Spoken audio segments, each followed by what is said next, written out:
I don't know if anybody's realized this, but when you take away a right, constitutional right, which is basically your human right, not even your human right, because it goes, you take the Second Amendment, your right to defend yourself, whether they believe that or not, because the reason they put the Second Amendment, is saying that you can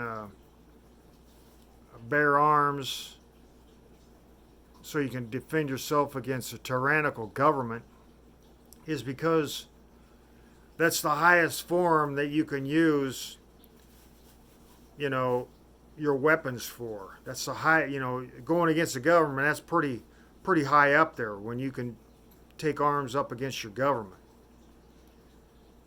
So basically, what it was is this is the highest point you can use your weapons for. You can actually go against your government. So basically, common sense was supposed to dictate and say everything below that, say defending yourself and your family and your property, is below that. I mean, it's not really, because you've got to defend yourself, but you're defending yourself. But what they're saying is the government. There's a high form. There's a high form. It means you can take up arms against the government in a tyrannical situation. And why they didn't write all the other stuff in, like defending yourself in defense, for self-defense. Why they didn't write that is because it's supposed to be common sense. You're not supposed to have to, why they didn't want to be like the government is now, where you got so many loopholes that you have a volume of writing for one. What would be a right, they knocked it all down to, hopefully people have common sense and they can follow these the rights we give them with common sense instead of stupidity, where they're going to need a book or a volume of books to learn that what you have a right to defend if you don't know what your common rights are, if you don't know what your rights are as far as living. I mean, animals know what their rights are. Like elephant has a right. Everything has a different way to use their rights. An elephant doesn't need to be as defensive as, say, I don't know, a solitary animal that has to defend itself all the time. Not a prey animal. A prey animal that basically, well, an elephant is eaten, so it's a prey animal. But also a dog is eaten, so it's a prey animal. Lions are eaten by vultures, so does that make them a prey animal? See, it depends on where, like this C-19 virus. People are being eaten by it. Does that make us prey? I mean, you get down to it, and everything needs a defense. And some things, elephants, their defense is size. Giraffes I guess they can kick the head off a lion. Monkeys, they can climb in trees, and the ones that are on the ground are bigger, like gorillas and stuff like that. So it all comes down to common sense. But people, the idiocies of, you go up in the elitists, and they want loopholes and everything, and that's where a lot of billionaires got to be billionaires, because they found a loophole in something. And then they're making these billions of dollars, and the government sees it, and they say you can't do that, and they say, well, there's no law against it. So they write a law. They infringe everything the government does. If they see somebody doing something that's outdoing them, they infringe it. And that's what they're seeing. I don't know, what is it? Gun sales? It's like marijuana. They allow marijuana because they think, well, we're going to make billions on this marijuana. We legalize marijuana. Now, there's states that are saying, oh no, we're a God-fearing state. We can't let marijuana come in here because we got religion, and we got to prove, we're a government, we have to prove that we are a religious state, although you can't mix government and religion. We have higher morals in smoke. You got cigarette smoke. You got alcohol, which is way worse than marijuana. Well, you got those psychotic people. Those psychotic people that smoke marijuana are already psychotic people. You know, if you can't figure, if you get into smoking, if you smoke marijuana, you get a little psychotic. You can't figure out why you're psychotic because people want to, people want to get in your head. If you can't realize that people want to get in everybody's heads, look at sales, look at voters. They all want to get in your head. All these marketers, everybody, popular people want to say, well, I want, everybody wants to control other people, and they're you thinking that they're not in your head trying to do that. And then you got the people. The problem with these people with their psychotic, and they got all these problems because they are thinking they're going by what's written. There's nothing like that is written. So they're like, well, that ain't real. It ain't written down nowhere. There's nobody trying to get in my head, and their freaking heads just like a freaking Grand Central Station. Everything's going through it. But it's how do you defend against that though? I mean, you got a legalized marketing system. You got the government wanting it. They're using it as popularization to get votes.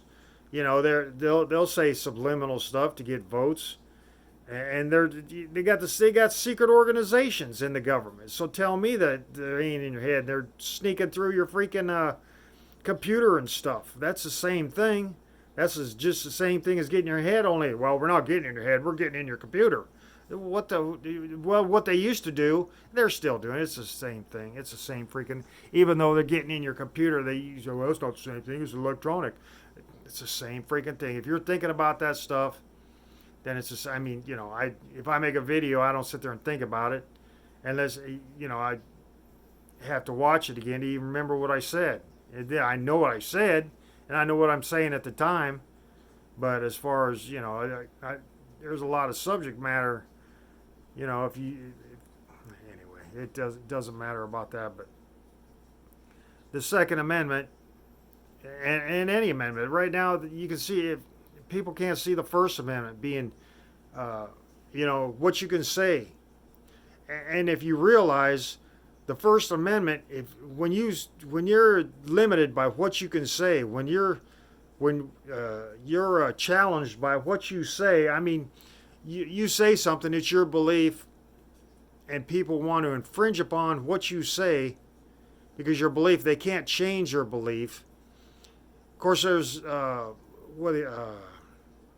leaders of other countries and stuff, when they're just totally dictatorate in their way of being in charge of a country, and all they're doing is, just oppressing this, and they're just making it their way, and it has nothing to do with bettering their country and within the plan. See, there's no plan. That's what we need is planetary rules where all countries have to abide by planetary rules. It's like laws in a country. You can't kill, you can't steal. That they ought to be world rules where you can't go to war. And if we did that, we could have all the military in one place as a reactionary force instead of all these countries having to waste some money on military. Let the police handle small riots and stuff like that. And I don't know what you would need a military for unless you had a bunch of people that were trying to overthrow our government. You had like, I don't know, ISIS and stuff they're trying to overthrow, but that's a religion trying to overtake a religious arena, and it's really, so they're really not governments. They're really basically, their government is a religion. But anyway, that's how they would, that's a long subject to talk about. But anyway, when you take somebody's First Amendment away, and even if you're just saying, you can, having somebody talk and then you eavesdrop on them and you go over and try to interrupt them by you saying that, well, I heard you clear over across the room. If they were trying to yell or they were trying to catch your attention, whether how they spoke or not, whether it was just speaking loud or maybe, how people are, they might want you to hear him talk or whatever. But you infringe and first, you infringe a right upon a person, a right to speak, a right to defend themselves. Uh, unless a person, there are people that are criminally insane that can work stuff to make it look like they were in the right in defending themselves by, whether it's antagonizing or confronting somebody and trying to,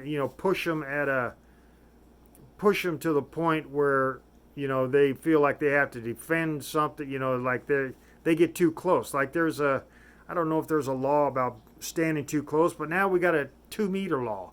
And maybe there should be a law for where you have a right to defend yourself when somebody gets within, unless you, if you, maybe shaking hands is saying you allow them within your space. Okay, I'm gonna say right now, I don't want to shake anybody's hand, so I don't want to allow anybody within a two yard, 3 yard, whatever. If I don't want them within handshaking distance. Now, if you take them within handshaking distance, you're allowing them,